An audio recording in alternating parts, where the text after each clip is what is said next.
Aper. Aper. Aper.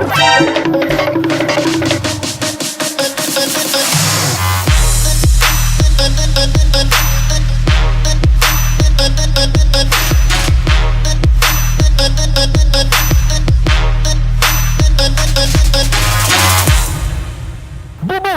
Kuku. Bubu. Buku. Hello everyone, JCat Moto here. Today mulakauta. Sa Tagalog, maglalakwatsa tayo. Daot na. Wala na pang ang kamatis. No, ang ano ko tayo?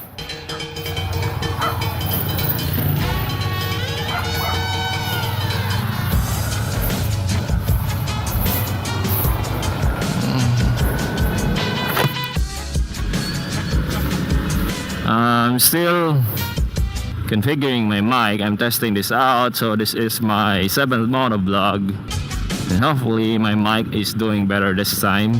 By the way, I am JCat Moto. You're watching my moto vlog. This is sort of Bisaya English moto vlog. I'll definitely put a subtitle to my moto vlog so that everyone can understand. Lahat makakaintindi. Sa Bisaya magkasinabot tang tanan. Anyway, I'm glad that it's not raining anymore because it's been a couple of days. Sigilag ulan, and I haven't been out since. I'm afraid of rain. Mahirap na mabasa yung tintin ko. Baka mawet.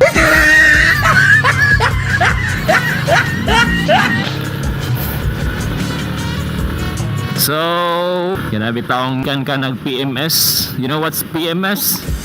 That's not premarital sex or premenstrual syndrome, but park motorcycle syndrome, because every time ulan, you can't go out and you can't ride, so that's what you call park motorcycle syndrome. Sige lang kagtanaw sa iyong motor, walay gawas-gawas. And for me, naanad og ride, lira ko ma-board.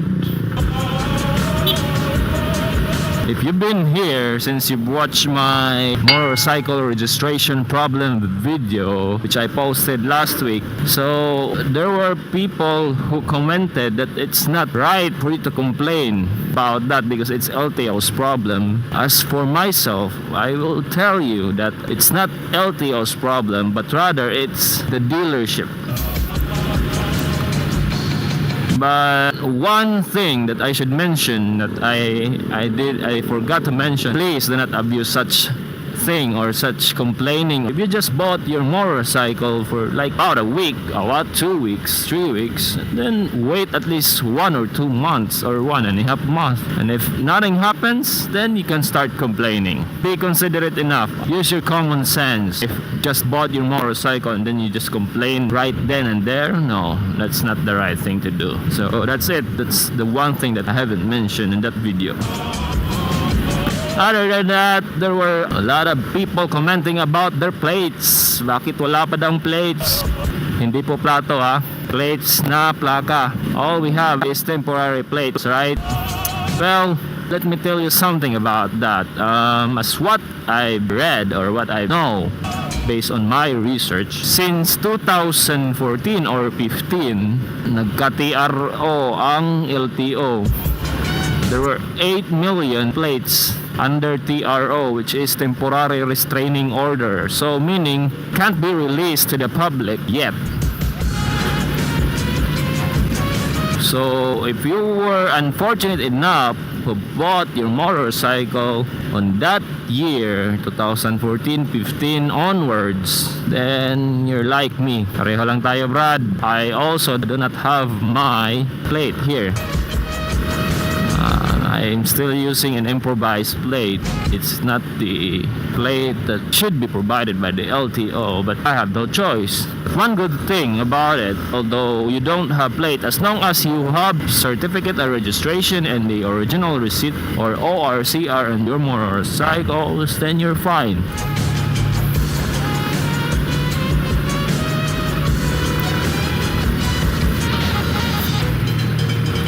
You're not breaking any law for that, because as far as I know, the only thing that you should have when you're riding or you have a motorcycle is you have your ORCR and you have your license. As far as paperwork is concerned, so license and ORCR. There's no such thing as no plate, no travel policy, but no registration, no travel policy is what I know of. So kung wala kay ORCR, then that's a big trouble for you if you get busted. But if you don't have a plate, but you have a temporary plate because you've already registered your motorcycle, then it's enough. Pwede na ka na. Oops, doggy. Usapang doggy.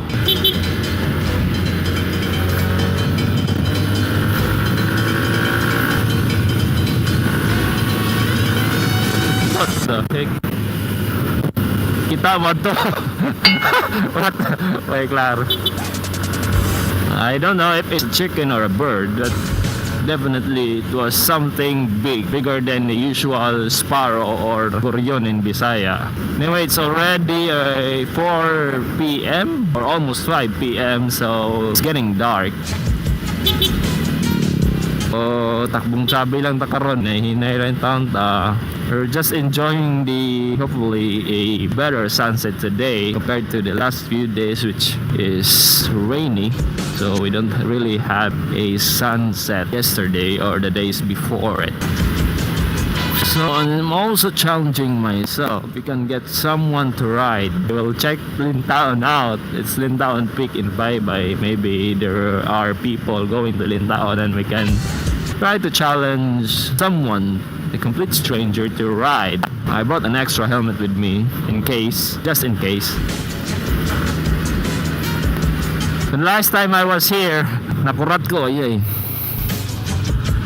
I was cruising around 70-60 kilometers per hour. Then suddenly a box came out of nowhere, and then it went towards me.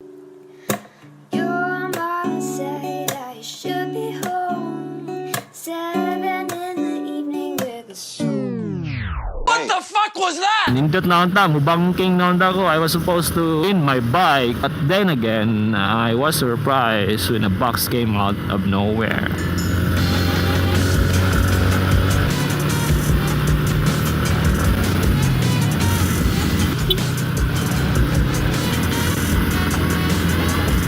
Riders this time should be careful, especially because of the presence of a lot of children from the school, and they're usually walking, which is in the highways. Just like that, kids.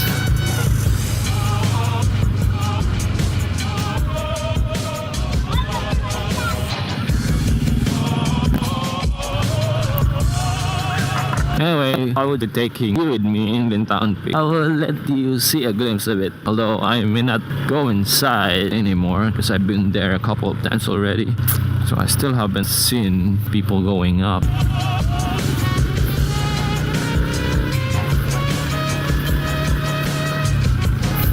So Lintaon Peak is popular among tourists because what we call 16K LED powered roses. So it lights up at 6 p.m. and turn off at around 10 p.m. So most of the time people will visit the place around 4-5 p.m. onwards. Siyempre, we want to appreciate the presence of the LED powered roses.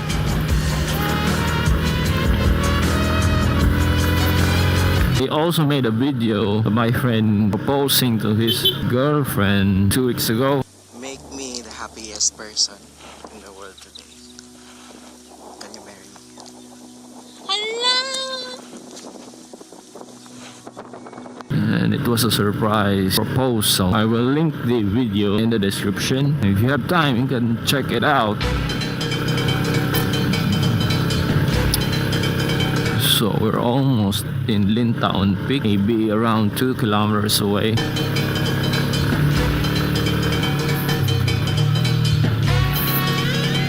So sa katong gusto mo bisita, there is Lintaon Peak. You can do so. This is located before Baybay if you're coming from the south, and after Baybay City if you're coming from the northern area. So as you can see right there, sea and the clouds. On they're building a restaurant here. I don't know what they're building right up there.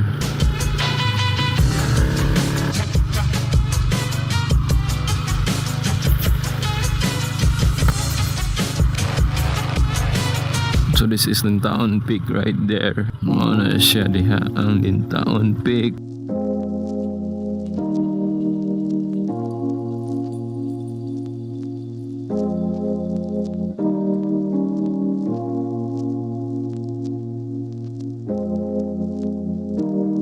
So if you're planning to go here, I can advise you to go here around 5 p.m. onwards so that you can appreciate the sunset, at the same time see the lighting. I can't recommend you to go here if it's around 2 p.m., 3 p.m. That's too hot. Let us go down. Will not enter its premises. Going to pay 20 pesos for that.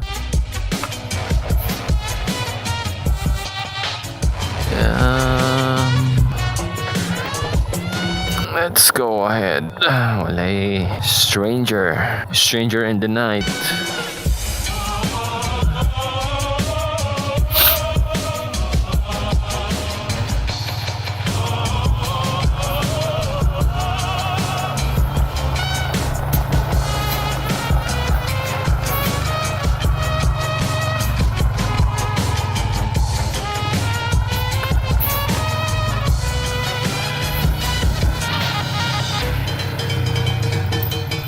Aper.